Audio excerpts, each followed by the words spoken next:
Querido irmão, minha querida irmã da Igreja Primeira de Niterói, é muito bom conversar com você mais uma vez, falar para você de novo a respeito da Escritura Sagrada nesta escola bíblica dominical e estudando um texto tão significativo para nossas vidas. O Evangelho de João é um evangelho muito denso. Então, um texto como esse demanda esforço para compreendê-lo, demanda esforço para obedecê-lo e colocá-lo em prática. Então, é um texto que nos provoca bastante. Nós vamos estudar juntos aqui duas passagens, né? É um texto de João, no seu capítulo 15, e uma passagem também da primeira carta de João. Eu vou ler aqui o primeiro João, desculpe, a carta de João, o Evangelho de João, primeiro, e depois é, eu vou orar com você, tá? Então, João 15, um texto que diz o seguinte: Eu sou a videira verdadeira e meu pai é o agricultor. Todo ramo em mim que não dá fruto, ele o corta, e todo ramo que produz fruto, ele o poda, para que produza mais fruto ainda. Vós já estáis limpos por causa da palavra que vos tenho falado, permanecei em mim, e eu permanecerei em vós. O ramo de si mesmo não pode produzir fruto se não estiver na videira. Tampouco vós podeis produzir fruto se não permanecerdes em mim. Eu sou a videira, vós sois os ramos. Se alguém permanece em mim e eu nele, esse dá muito fruto. Sem mim nada podeis fazer. Se alguém não permanecer em mim, será lançado fora como ramo e secará. Tais ramos são apanhados, lançados no fogo e se queimam. Se permanecerdes em mim e as minhas palavras permanecerem em vós, pedireis o que quiserdes e vos será feito. Nisto é glorificado meu Pai, em que deis muito fruto, e assim vos tornareis meus discípulos. Versículos 1 a 8, né? Eu vou fazer agora uma pausa, nós vamos orar, depois nós continuamos. Meu Pai eterno, muito obrigado por esta oportunidade de estudo e reflexão em cima da palavra do Senhor.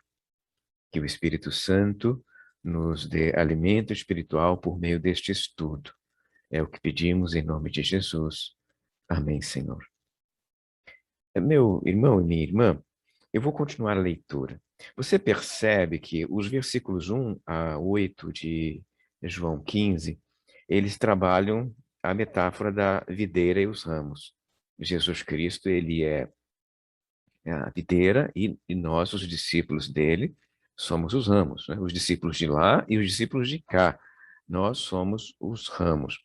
E ele, neste pequeno texto aqui, dos versículos 1 a 8, nos dá algumas imagens belíssimas da nossa relação com ele, da nossa relação de discípulo com o mestre, da relação do mestre com o discípulo, da forma como nós nos alimentamos dele enquanto nosso Senhor e mestre.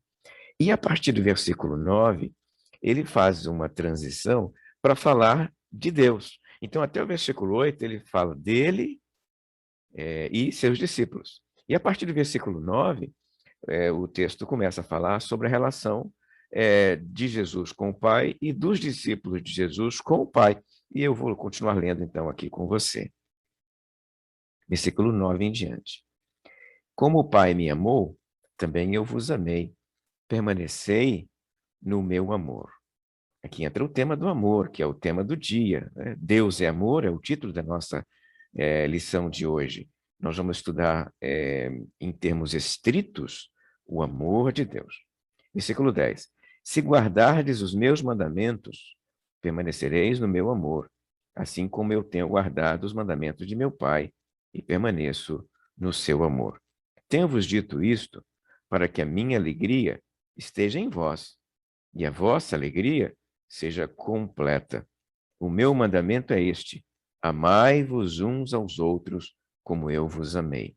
Ninguém tem maior amor do que este, de dar a alguém a própria vida pelos seus amigos. Vós sois meus amigos, se fizerdes o que eu vos mando. Já não vos chamo de servos, porque o servo não sabe o que faz o seu senhor. Antes tenho-vos chamado amigos, pois tudo o que ouvi de meu Pai vos tenho dado a conhecer. Não foste vós que me escolhestes, mas fui eu que vos escolhi, e vos designei para que vades e deis frutos, e o vosso fruto permaneça, a fim de que tudo o que em meu nome pedirdes ao Pai, ele vos conceda. Isto vos ordeno: amai-vos uns aos outros. Se o mundo vos odeia, sabei que primeiro do que a vós me odiou a mim. Se fosseis do mundo, o mundo amaria o que era seu. Mas como não sois do mundo, antes dele vos escolhi, é por isso que o mundo vos odeia. Lembrai-vos da palavra que vos disse: não é um servo maior do que o seu senhor. Se eles me perseguiram, também vos perseguirão. Se guardaram a minha palavra, também guardarão a vossa. Mas tudo isto vos farão por causa do meu nome, pois não conhecem aquele que me enviou. Se eu não tivesse vindo, nem lhes tivesse falado, não teriam pecado. Agora, porém, não tem desculpa do seu pecado. Aquele que me odeia, odeia também o meu Pai. Se eu não tivesse feito entre eles o que nenhum outro fez, não teriam pecado. Mas agora viram e odiaram a mim e a meu Pai. Mas é para que se cumpra a palavra que está escrita na sua lei, odiaram-me sem motivo. Quando vier o Consolador, o termo é Parácletos, é o Espírito, aqui é uma referência ao Espírito Santo. Quando vier o Consolador, o Parácletos, o Espírito, que eu da parte do Pai vos enviarei, ele, o Espírito da verdade, que procede do Pai, testificará de mim, e vós também testificareis, pois estáis comigo desde o princípio.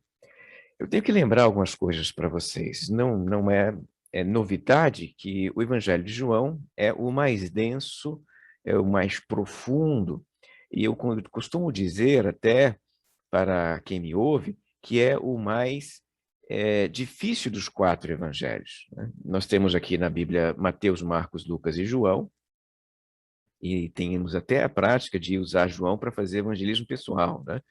Aqueles estudos de João em 4 lições para poder evangelizar pessoas que não são convertidas. Mas essa estratégia, na minha avaliação, é uma estratégia estranha. Por quê? Porque o João, dos 4, é o mais difícil. Marcos é o mais acessível. Talvez o sensato seja evangelizar por meio de Marcos, né? E não por meio de João, porque João é um texto muito denso. Quando você lê os 4 juntos, né, e você compara, você percebe logo a profundidade do texto, as imagens que o texto usa. Para começar, como é que o Evangelho de Mateus e Lucas, como é que os Evangelhos de Mateus e Lucas começam?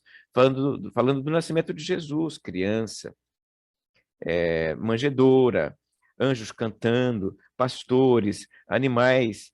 Você percebe ali os cânticos de Maria. Como é que o Evangelho de Marcos começa?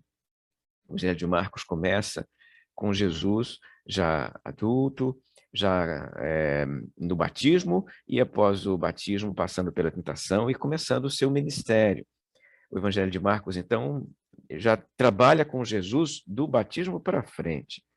E como é que o João começa? O João começa no capítulo 1 falando do Logos, do Verbo de Deus, né?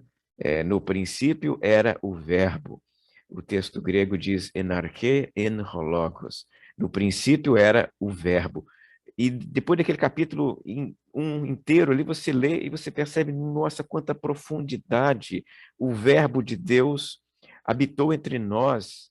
A palavra ali é tabernaculou entre nós, né? Fez tendas entre nós. E aí você logo percebe, não precisa avançar muito, que o Evangelho de João, então, tem uma densidade teológica, os conceitos de João, as imagens que ele usa são mais densas. Então, João demanda de nós um esforço grande de reflexão. Nós temos que parar aqui em João, em cada versículo, em cada frase de Jesus, e ficar amadurecendo, como faziam os monges da Idade Média, né? Que eles ficavam maturando as passagens enquanto eles andavam para lá e para cá, para lá e para cá. E eu tenho até feito esse exercício nos últimos tempos, né? Eu tenho mantido uma certa prática de memorizar porções da Bíblia.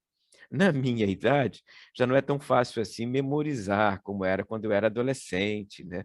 Lá no interior de Minas Gerais, lá era mais fácil. Enquanto embaixador, eu memorizava longas passagens bíblicas com facilidade. Na minha idade é mais complicado memorizar, mas eu estou fazendo um esforço e estou memorizando diariamente porções da Bíblia. E aí eu saio caminhando, recitando estas porções enquanto eu ando. Eu caminho e vou declarando estas porções, vou repetindo estas porções do texto, em cada palavra, em cada frase, e isso tem me iluminado algumas coisas que a prática simples de abrir a Bíblia e ler o texto não estava me dando. E aí eu quero recomendar isso para você também. Né? Inclusive, isso é um mandamento bíblico, né? Nós temos na palavra do Senhor uma bênção para aquele que medita na palavra dia e noite. A palavra está lá na mente dele, andando para um lado e para o outro, para um lado e para o outro. E aí esta prática tem me mostrado coisas interessantíssimas na palavra. E eu queria então recomendar para você. E aí, voltando aqui ao texto de João, João também pediria algo assim. Pega frase por frase de João, versículo por versículo, e sai como aqueles monges da Idade Média faziam, né? Ruminando o texto, era a palavra que eles usavam, inclusive, né? Ruminando o texto. Está lá, como o Pai me amou, também eu vos amei, permanecei no meu amor. Como o Pai me amou, também eu vos amei, permanecei no meu amor. E você anda e você recita, você está no ônibus, você está recitando, você desliga o seu smartphone, coloca ele no bolso, deixa ele para lá. Traz a palavra de Deus agora para sua memória. Deixa o Facebook, o Instagram de lado, a internet, essas coisas que não estão construindo muita coisa em termos de edificação na sua vida. Eu posso te garantir que essas coisas têm te tirado mais a paz do que te dado algum tipo de tranquilidade. Não tem te trazido edificação, mas a meditação no texto bíblico vai te trazer edificação, vai te trazer paz. Então pensa comigo aqui. Você está em casa, minha querida irmã, você pode estar refletindo, né, com o texto na palavra, na ponta da língua, repetindo o texto e pensando no que você está repetindo. Você está na rua, meu querido irmão, você está repetindo o texto, declarando o texto. Você está no trânsito. Olha aqui, ó, no volante, no carro. Não precisa se distrair olhando para alguma coisa escrita ou olhando para o WhatsApp no celular. Você vai bater o carro desse jeito. Não. Sem tirar o olho da frente, que é o que importa para você não machucar ninguém, para você não bater o seu carro, você está refletindo como o Pai me amou, também eu vos amei, permanecei no meu amor. Você vai repetindo isto e você pensa nas palavras permanecei. O Pai me amou, eu vos amei. E assim a palavra vai gerando em você alimento, edificação, transformação, vai te dando orientação.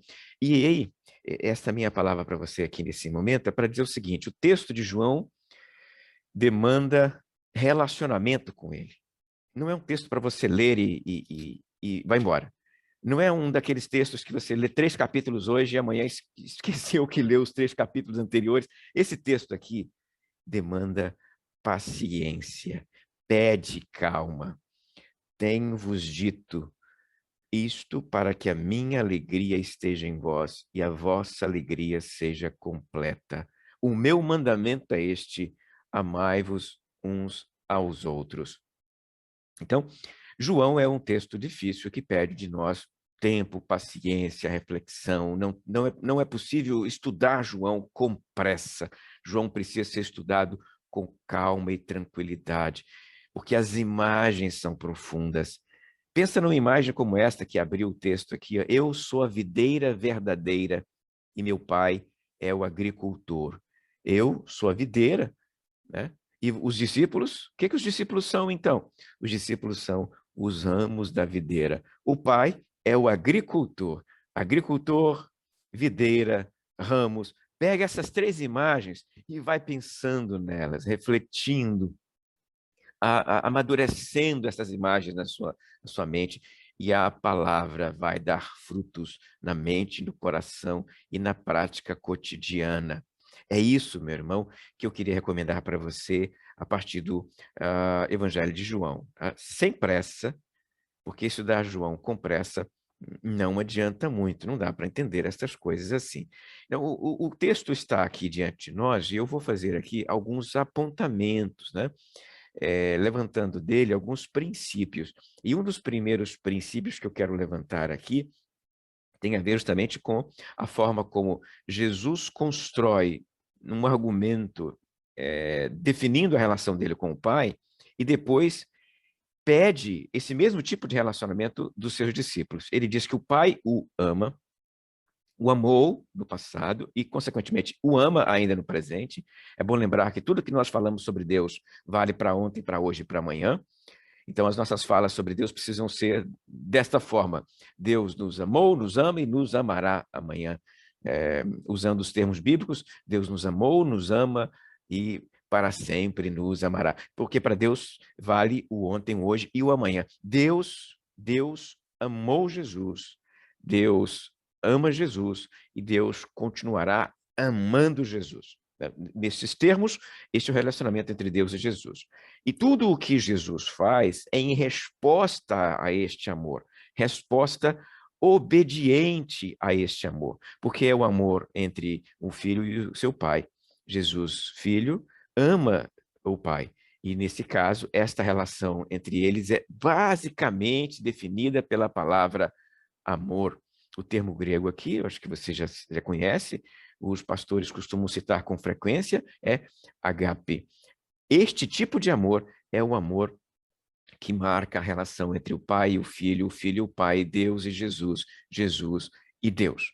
E logo, depois de estabelecer esta relação que é recíproca entre o pai e o filho, Jesus e Deus, ele logo pede para que esta mesma relação exista entre ele e seus discípulos, os discípulos e ele, e os discípulos entre si. E é este tipo de exigência que o amor de Deus provoca. O amor de Deus provoca, então, algumas coisas, e esta exigência inicial é a recíproca do amor. O amor de Deus pede recíproca. Ele ama, demanda amor de nossa parte. Amou Jesus, Jesus ama de volta. Jesus ama seus discípulos, que devem amá-lo de volta. E os discípulos de Jesus devem se amar reciprocamente. Nesse caso, isso aqui é uma exigência. Né? Não dá para pensar de outra maneira. Não é opcional. Não há esta opção no segmento de Jesus. Eu vou seguir, mas sem amor. Isto não existe. Segmento sem amor não é segmento, é a prisão. Isso é prisão. Segmento de Jesus é segmento com amor. Da mesma forma como ele seguiu e obedeceu ao Pai, os discípulos precisam segui-lo e obedecê-lo. Então, nós temos aqui diante de nós, logo de início, a palavra o amor e, em cascata, a outra obediência, estabelecendo uma relação entre amor e obediência que, curiosamente, nós não costumamos fazer. Não é comum que nós façamos esta relação. Eu acho que a maior parte das pessoas pensa assim: Deus ama o mundo, Deus ama as pessoas, consequentemente, elas podem viver do jeito que elas quiserem. Veja que, nesse caso, as pessoas popularmente imaginam que o amor de Deus implica em desobediência, implica em não levá-lo em conta. Deus vai amar e este amor, consequentemente, significa que as pessoas não precisam ligar para ele. Não, não é isso não.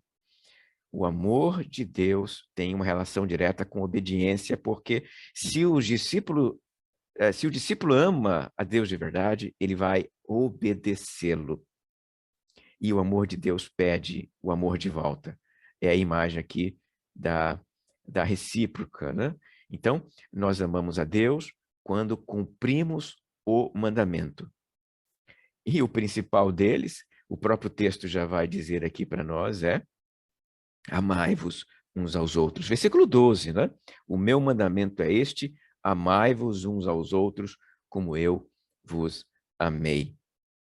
Num outro lugar da Escritura, num outro lugar dos Evangelhos, nós encontramos a síntese da lei, que é amar a Deus de todo o coração, e ao próximo como a ti mesmo, ou como a si mesmo. Isso significa que todo o conjunto de códigos legais que existia no Antigo Testamento, todo o conjunto de mandamentos, que são muitos no Antigo Testamento, podem ser resumidos em apenas uma frase: amar a Deus e amar ao próximo como a nós mesmos.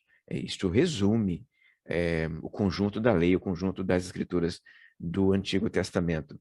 E Jesus aqui transforma isto em um mandamento próprio dele para seus discípulos. Ele está falando inicialmente aqui para os discípulos, né? Ele olha para os discípulos e diz: meu mandamento é este: amai-vos uns aos outros como eu vos amei. Então, esta ordem de Jesus vai ser obedecida apenas por aquele que ama Jesus de volta. Porque a relação entre obediência e amor, aqui nesse texto, está bem clara. Há uma interdependência entre as duas, né? Entre o amor e a obediência. É possível lembrar, por exemplo, de em outros lugares da Bíblia, como em Romanos, né? Nós podemos citar aqui o texto de Romanos 12, versículo 3, ou até mesmo Paulo na carta aos Filipenses, capítulo 2, versículo 3, onde ele insiste na interdependência entre a obediência e amor dos membros da igreja. Ele diz que os membros precisam mutuamente obedecer e amar. Ou seja, é preciso haver uma sujeição em amor, né? Obediência e amor entre os membros da igreja. Por quê? Porque somente assim eles reproduziam o amor que havia entre Jesus e o Pai, né? E aí, nesse sentido, eu faço aqui uma comparação. E qual é o grande problema da igreja de Corinto? O problema da igreja de Corinto é que ali havia um conjunto de irmãos e de membros de igreja, pessoas que se converteram naquela igreja, que não estavam amando de verdade o próximo. E a falta de amor faz com que Paulo escreva, por exemplo, lá em Coríntios, aquele famoso hino do amor, né? Ou seja, se não tiver amor, é como símbolo que retine, se não tiver amor, é como latão, não adianta entregar a vida e tacar fogo no próprio corpo se não tiver amor pelo outro. Então, aqui nós encontramos uma lógica muito curiosa que Paulo levanta lá no texto de Coríntios para nós, que é aquela igreja estava em confusão, e todos os problemas que aquela igreja enfrentava, os conflitos internos, as dificuldades de relacionamento, os processos judiciais que eles lançavam uns contra os outros, a forma como eles eram insubmissos aos líderes, aos presbíteros da igreja, tudo isto, a maneira como eles faziam o culto, aquela confusão litúrgica, a forma como a ceia do Senhor era feita indevidamente, tudo isso tinha como problema principal a falta de amor. Daí o texto de Coríntios 15, que eu mencionei, Coríntios 15, não, perdão, 1 Coríntios 12, 13, destacarem para nós aí a necessidade de amarmos uns aos outros para nós efetivamente aqui obedecermos a Deus. Olha aqui, ó, o 12 fala dos dons espirituais e o 13 fala do amor. E aí, naquela frase inicial que eu já mencionei para você, ainda que eu falasse as línguas dos homens e dos anjos, se não tivesse amor, seria como metal que soa, ou como o sino que retine. Barulho de latão. Barulho de latão. Você bater numa panela, aquele barulho irritante, é a mesma coisa que falar essas línguas aqui, mas não amar as pessoas, né? É som que irrita apenas, e mais nada. Ter todos esses dons aqui do 12, mas não amar, não é significativo, não importa e não tem sentido nenhum. entregar todos os bens para os pobres, entregar o corpo para ser queimado, mas sem amor, isso não aproveita nada. Há necessidade de amar para sermos igreja de verdade. Porque quando a igreja não pratica isso, aí, meu irmão, ela não consegue reproduzir a relação entre Jesus e o Pai. No contexto da igreja, quando nós temos aqui os papéis entregues pelos dons espirituais, que é o papel da liderança, o papel do liderado, o presbítero, o diácono, mas também tem lá os demais irmãos que acompanham a orientação dos presbíteros e diáconos. Neste contexto, nós precisamos tanto saber mandar quanto saber obedecer. Porque o presbítero deve saber mandar em amor. Então, o princípio de autoridade dele é o amor. Então, quando ele manda, quando ele demanda, quando ele conclama a igreja a fazer alguma coisa, ele precisa fazer em amor, porque ama a igreja. Não por qualquer outro espírito, não por raiva, não por vingança, não por orgulho, não por vaidade. Quando ele manda, ele tem que mandar por amor. É o princípio da liderança. E saber obedecer também em amor, porque a obediência em amor, ela é o outro lado do saber mandar em amor, né? O que o sujeito pode, de repente, ser insubmisso, e a insubmissão pode ter relação com justamente a falta de amor. Não sabe ouvir, não sabe acompanhar diretrizes e orientações dos presbíteros, dos diáconos, dos episcopos, no caso aqui das igrejas do Novo Testamento, dos pastores, né? E aí esta crise de autoridade da igreja de Corinto provoca todas as mazelas daquela igreja. Por quê? Porque faltava nela amor. Então, enquanto aquela igreja não transformasse seus relacionamentos por meio do amor, as confusões continuariam. Não adiantaria. Tanto é que no final do primeiro século, lá em meados de 95, 96, um homem chamado Clemente de Roma, que era um presbítero de Roma, ele escreveu uma carta para a igreja de Corinto, e naquela igreja ele critica as mesmas dificuldades de obediência à liderança que Paulo já criticava antes, lá no seu tempo, na década de 50.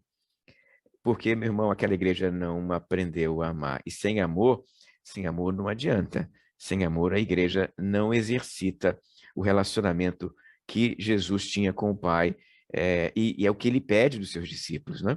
E aí, nesse sentido, podemos aplicar isso às nossas igrejas contemporâneas e pensar que nós fazemos tanto esforço para evangelizar as pessoas e trazemos essas pessoas para essas experiências de confusão dentro de algumas igrejas, né? Eventualmente dentro de nossas igrejas.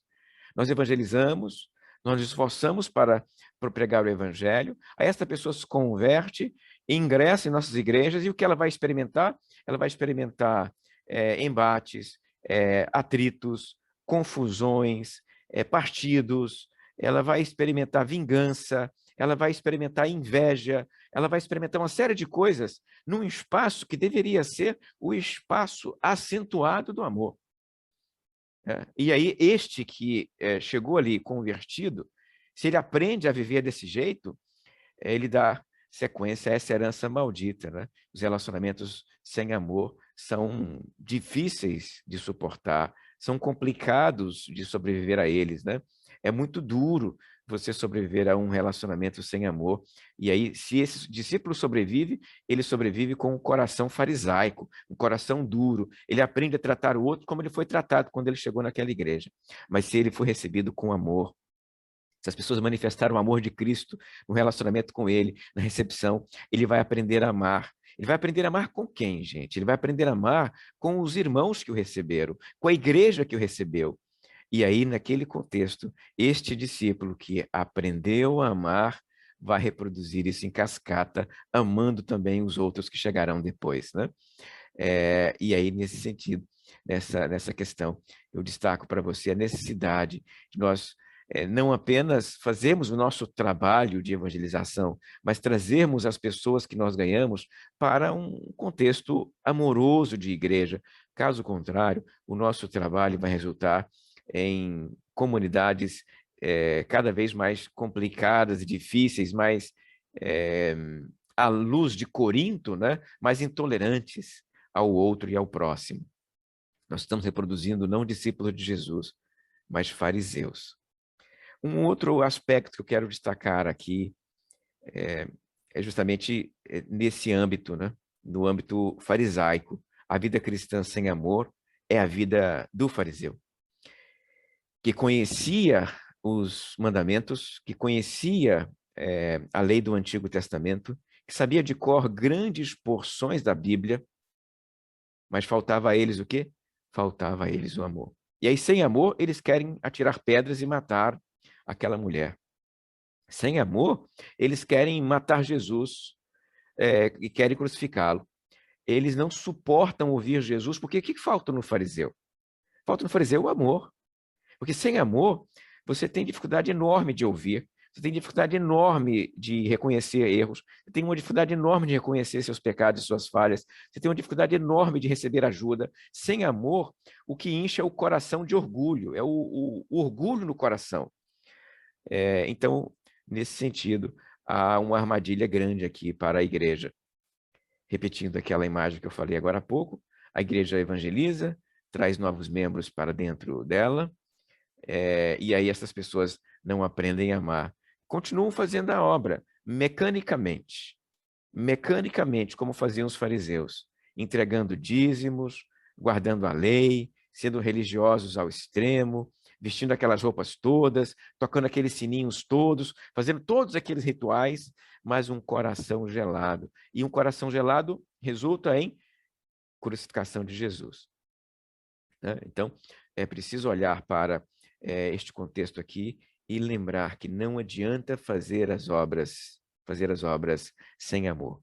Jesus já alertava, e alertava no Evangelho de Mateus, por exemplo, que no final dos tempos, ele vai conhecer pessoas que fizeram milagres no nome dele, pregaram no nome dele, expulsaram demônios no nome dele, mas não eram seus discípulos. Você percebe que é possível fazer todas essas coisas e não ser discípulo de Jesus? E tristemente é possível dizer aqui nesse momento para você que dentro de nossas igrejas há pessoas que fazem ainda todas essas coisas, mas não são discípulos de Jesus. Então faz no coração gelado, farisaico, da necessidade fria e ritual das práticas religiosas, sem o calor do amor. É a mesma coisa que nós encontramos aqui nesse caso, no relato de Jesus, da impossibilidade de ser discípulo sem amar. Então, eu olho para esse texto aqui e devo dizer que nós devemos fazer tudo o que nos vier à mão. Devemos fazer o nosso ministério, devemos cumprir nossas obrigações, devemos entregar nossos dízimos, devemos servir a Deus na igreja, adorar, louvar, cantar, ministrar, pregar, devemos fazer tudo isso, mas sem amor, isso não adianta muita coisa. O resultado disso será a manutenção de uma comunidade fria e farisaica. A partir desse momento, eu quero fazer uma transição. Eu quero ler outro texto com você. Eu vou ler agora a passagem de 1 João. 1 João 4, e eu vou ler aqui com você alguns versículos de 1 João 4. O texto diz assim, 1 João 4, a partir do versículo 7. Veja que o texto diz: Amados, amemo-nos uns aos outros, pois o amor é de Deus. Quem ama é nascido de Deus e conhece a Deus. Aquele que não ama não conhece a Deus, porque Deus é amor. Nisto se manifestou o amor de Deus para conosco, em que Deus enviou o seu Filho unigênito ao mundo, para que por meio dele vivamos. Nisto está o amor, não em que nós tenhamos amado a Deus, mas em que ele nos amou e enviou o seu Filho como propiciação pelos nossos pecados. Amados, se Deus assim nos amou, nós também devemos amar uns aos outros. Eu vou ler esse versículo novamente, usando aqui uma linguagem mais direta. Meu querido irmão, minha querida irmã da primeira igreja de Niterói. Se Deus nos amou desta forma, intensa, maravilhosa, profunda, arrebatadora, como manifestado em Cristo Jesus, se Deus assim amou a mim e a você, nós também devemos amar uns aos outros. Vou repetir aquilo que eu falei agora há pouco. Não é uma opção. Não há a opção de não amar. Quando nós levantamos a mão e aceitamos o seguimento de Jesus, quando nós dissemos, a partir daquele momento, que queríamos servir a Deus, não havia ali, naquele momento, uma letrinha dizendo que é opcional o amor. É opcional a prática do amor. Não é não. Tudo na igreja e em nossos relacionamentos deve ser coberto pela categoria amor, né? Isso vale para os relacionamentos, inclusive. Quando você olha, por exemplo, para o Paulo que escreve aos Efésios, no capítulo 5, e vai falar do relacionamento entre o marido e a mulher, ele começa dizendo que nós devemos nos sujeitar uns aos outros, como Cristo se sujeitou à igreja. Sujeitar uns aos outros em amor. E aí sim, em função dessa sujeição recíproca em amor, o marido atende a esposa atende o marido, os pais atendem os filhos atendem os pais.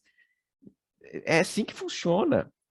A partir do nosso segmento de Jesus, amor não é opcional, nem na igreja, nem em casa, nem no trabalho, nem no trânsito. Não dá para você colocar o amor na geladeira e deixar lá enquanto você faz alguma coisa.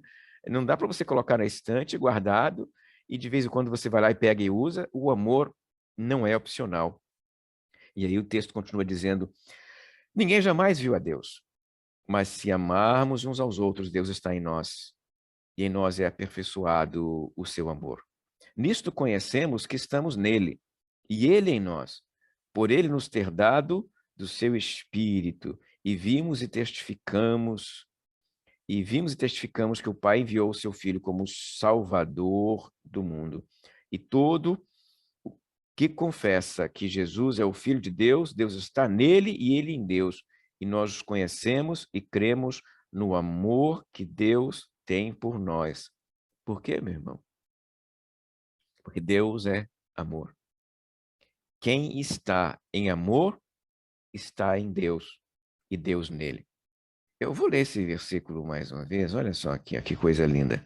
Nós conhecemos e cremos no amor que Deus tem por nós. Deus é amor. Quem está em amor está em Deus. E Deus nele. Não há opção. Eu insisto nisso e faço disso aqui a minha ênfase nesta parte final de Escola Bíblica Dominical. Só quem ama pode conhecer a Deus, só quem ama conhece a Deus de verdade. Nós sabemos que alguém conhece a Deus pela sua existência amorosa, pela sua vida de amor, pela forma como ele trata os outros amorosamente, né? É bom lembrar aqui que amor na Bíblia não é sentimento, amor na Bíblia é uma forma de tratar o outro, tá? É possível sentir coisas doces pelas pessoas e não fazer nada por elas, né? É possível você passar, por exemplo, no trânsito e ver alguém ali fora ali pedindo alguma coisa e você ter o seu coração moído e quebrado por aquela pessoa. Você se sente com, com, com sentimentos profundos por ela, mas continuou e não fez nada por ela. Isso não é amor. Não, amor não é isso, não. Amor, então, nós precisamos caracterizar amor de outra forma. Amor na Bíblia, e especialmente aqui, este amor que Deus demanda dos seus filhos, e Jesus tem para com o Pai tem para com Jesus, este amor, esse amor agape aqui, é efetivamente praxis, prática, ação na direção de, ação obediente, ação misericordiosa, ação que ajuda, ação que apoia, ação que carrega o fardo do outro. Isto é amor. Eu te amo, eu sinto coisas boas por você. Não, isso não é não. O amor vai se manifestar, o amor se manifesta é quando ele opera, ele age. Amor é ação. E aí, nesse sentido aqui, o texto, né, está dizendo com clareza para nós que filho de Deus, na acepção exata da palavra, filho de Deus, é só aquele que ama. É só aquele que exercita o amor. Eu vou usar esta expressão, que eu acho que ela consegue comunicar melhor o que eu quero dizer. É aquele que exercita o amor. Só este procede de Deus, só este está em Deus, e não há outra opção no texto. Atente para isso. O texto não tem uma coluna do meio, o texto não tem uma área cinzenta, o texto não tem um muro. Aquele que é mais lá, menos lá, está de um lado, está do outro. O texto, com clareza, declara para nós que a falta de amor é sinal de ausência de Deus na vida de alguém.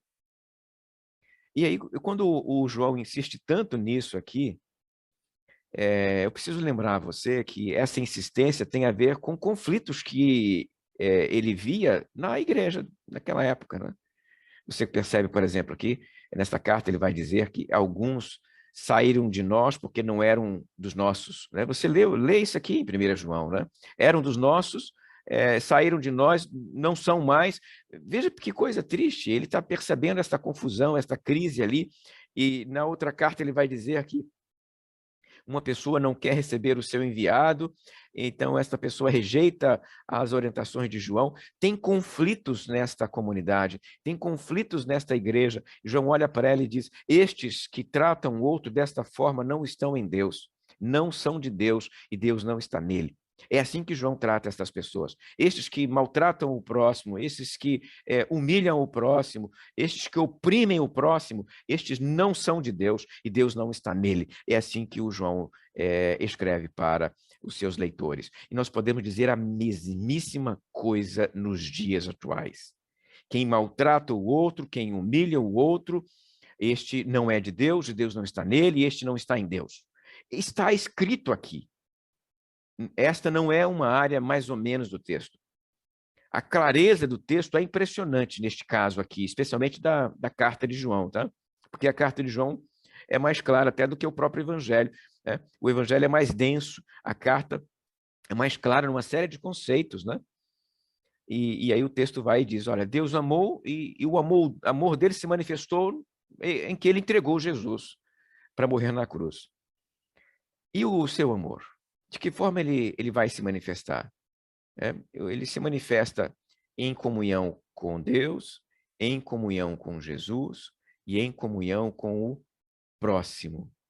E assim, esta comunhão com o próximo, né, vai fazer com que o mundo olhe para a igreja e perceba que ela é de Deus. É isto que vai acontecer quando a igreja manifestar esta comunhão. E as pessoas que estão no mundo olharão para a igreja e vão pensar, eu quero isso, eu desejo isso, eu preciso disso. E aí, nesse sentido, a comunhão entre os irmãos e a comunhão da igreja com Deus vai atrair as pessoas. Meus irmãos, nesse momento, não temos que fazer muito esforço, não. As pessoas serão atraídas para o corpo de Cristo quando a igreja exercitar esta comunhão. E aí, desta forma, como aqueles bichinhos que vão atraídos para a lâmpada no escuro, né? A lâmpada acende no escuro e aí rapidamente tem alguns bichinhos voando em volta dela. Da mesma forma como a luz atrai aqueles bichinhos à noite, o amor que gera a comunhão entre os irmãos e a comunhão dos irmãos com Deus, isto vai produzir e provocar atração. Isso vai atrair as pessoas serão atraídas pela igreja, para o corpo de Cristo, em função da forma como a igreja ama. Amor atrai. Ódio é o oposto. Ira é o oposto. Confusão é o oposto. Essas coisas não atraem, não. Essas coisas repelem. Pensa comigo aqui. Antipatia, ódio, truculência, violência, isto repele as pessoas. Amor, comunhão, isto atrai as pessoas. E veja que nós estamos falando sobre o nosso relacionamento a partir do tema da lição, que é o amor de Deus, né? E é isso que nós encontramos lá no Evangelho e aqui na carta.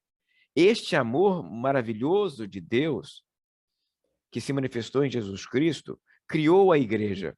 E a igreja agora exercita este amor que ela aprendeu de Jesus e de Deus o Pai. O amor de Deus, então, está distribuído entre seus filhos. Este é um dos dons, é uma das características de Deus que Deus compartilha com os seus filhos, né? Na teologia nós estudamos que Deus tem atributos que ele compartilha, né?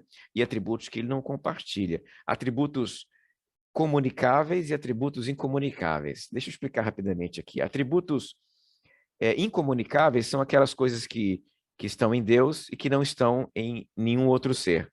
Onipotência, onipresença, onisciência, eternidade, essas coisas só ele tem, né?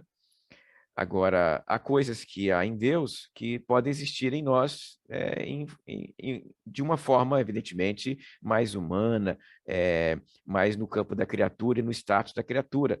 Como, por exemplo, santidade que Deus demanda de nós, amor que Deus demanda de nós, essas coisas que estão em Deus e Ele pede que também estejam em nós. E, neste sentido, eu termino assim a minha reflexão com você, pedindo para você pensar com muita paciência e calma nestas coisas, especialmente nas frases e nos termos que esse texto usa para descrever o nosso relacionamento com este Deus amoroso e o nosso relacionamento com o outro, com o próximo, com o irmão e com as pessoas que estão fora da igreja. E assim, nós vamos manifestar este Deus que é amor. Nós vamos orar. Desta forma, eu vou encerrar a nossa reflexão agora. Obrigado, meu Deus, por esta oportunidade, por esses irmãos e irmãs que me acompanharam aqui. Que o Espírito do Senhor nos dê compreensão e discernimento a respeito dessas coisas. Nos ajude a viver desta forma, da forma como Jesus quer que nós vivamos. Em nome de Jesus. Amém, Senhor.